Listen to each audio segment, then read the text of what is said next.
Hello everybody, welcome back to another Back to the Basics video. Today we will be looking at adding and subtracting fractions.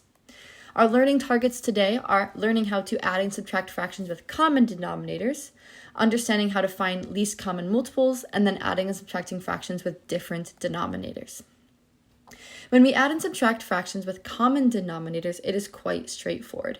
Before we get into it, though, I just want to make sure we're clear on some vocabulary. The numerator is the number that's on top of the fraction, and the denominator is the number that's on the bottom of the fraction. So when we add and subtract with common denominators, where the denominators are the exact same, then all we have to do is add and subtract the numerators like normal, and we keep the number in the denominator the same as it has been. For example, if we have 2/3 plus 2/3, we can see there that the denominators are both 3. They're the exact same. So because they're the same, we can just simply add the numerators, so 2 plus 2, and we keep the denominator the same as 3. So we end up getting 4/3. And if we wanted to look at that visually, like looking at like a pie chart or something, if we have a pie chart and we cut it into thirds, and we highlight 2 of those thirds, we add it to another pie where we cut it into thirds and we take 2 of those thirds. We can see in total we have 1, 2, 3, 4 thirds, which ends up making like a whole pie and then an extra third. Or in other words, we have 4 thirds of our pie that we've added together. The same thing works with subtracting. Disregard the pie that is on there. The video is not working in the right order, but that is okay.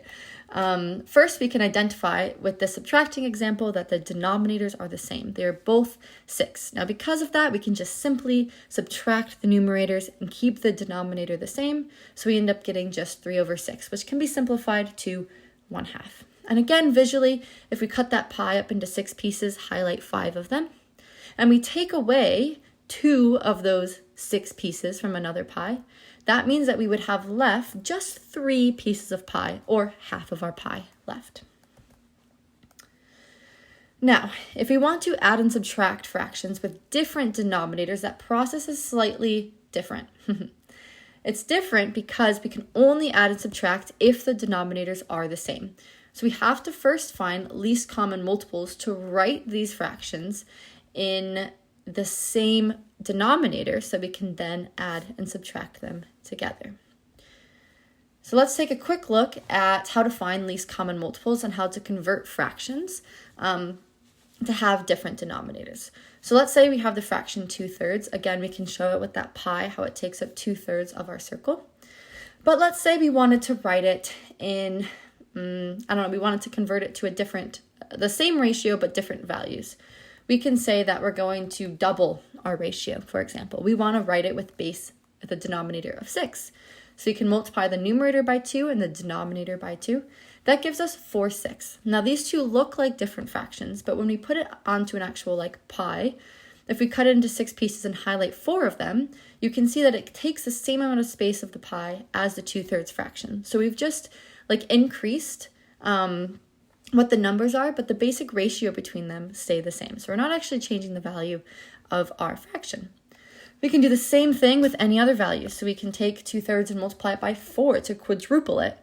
And if we do that, we'd end up getting 8/12. And again, if we drew a little drawing of that, we drew 12 slices and highlighted 8 of them, it covers the same amount of pie as just the 2/3 does, just because the ratio is written in larger terms. And again, we can do it again. We can multiply by 7 to get 14/21. And again, my lines don't look that straight here, so it doesn't exactly look like 2/3, but it is roughly 2/3 or in the image. If you cut into 21 pieces and highlight 14 of them, it is 2/3. It's the same thing. Yeah. So when it comes to actually adding and subtracting fractions with different denominators, we have to use that skill to convert our fractions to the same denominator. So for example, if we have 2/3 and 1/4, we recognize that, okay, our denominators are not the same. We need to convert them to the same before we can add them. So what you're going to do is you're going to take the first denominator, 3, and you're going to write out all of the multiples of it. So 3, 6, 9, 12, 15, blah, blah, blah, so on. You're going to take 4, and you're going to do the same thing. You're going to write out 4, 8, 12, 16, and so on. And when you write this out, you can see that there's a common number, 12. It's the lowest number that they have in common if we were to multiply them out. So we're going to convert both of these fractions to a fraction with a denominator of 12. So the first fraction, 2/3, we want to write that with a denominator of 12. We can see on that right-hand side there, if we wanted to do that, we'd have to multiply by 4 to get from 3 to 12. Because we're multiplying by the denominator, we also have to multiply by 4 in the numerator. So we're going to take the 2 that was already there, multiply it by 4 to give us this unknown value x that we're trying to find, which gives us 8. So we know that 2/3 is the same as 8/12, written as 12 as a denominator. We can do the same thing with 1/4. How do we get from 4 in our denominator to 12? Well, we have to multiply by 3. So if we multiply by 3 in the denominator, we need to multiply by 3 in the numerator. So we get 1 times 3, which gives us our unknown, which gives our unknown to be 3. So we know 3 over 12 is the same as 1/4. Now that we know what both of our fractions are written as in the same denominator, we can just simply add those. Since they're the same denominator, we just add 8 plus 3 to give us 11, keep the 12 the same to give us 12. So you have 11 over 12. Now, applications of this. Well, why will I need this skill, or when will this skill be useful in the IB? Well, when we're simplifying fractions, simplifying values, trying to calculate the values of things without a calculator, sometimes it's useful to be able to combine these fractions in a nice, neat way. It's also useful a lot when you're calculating probability, which we'll get into at some point as well.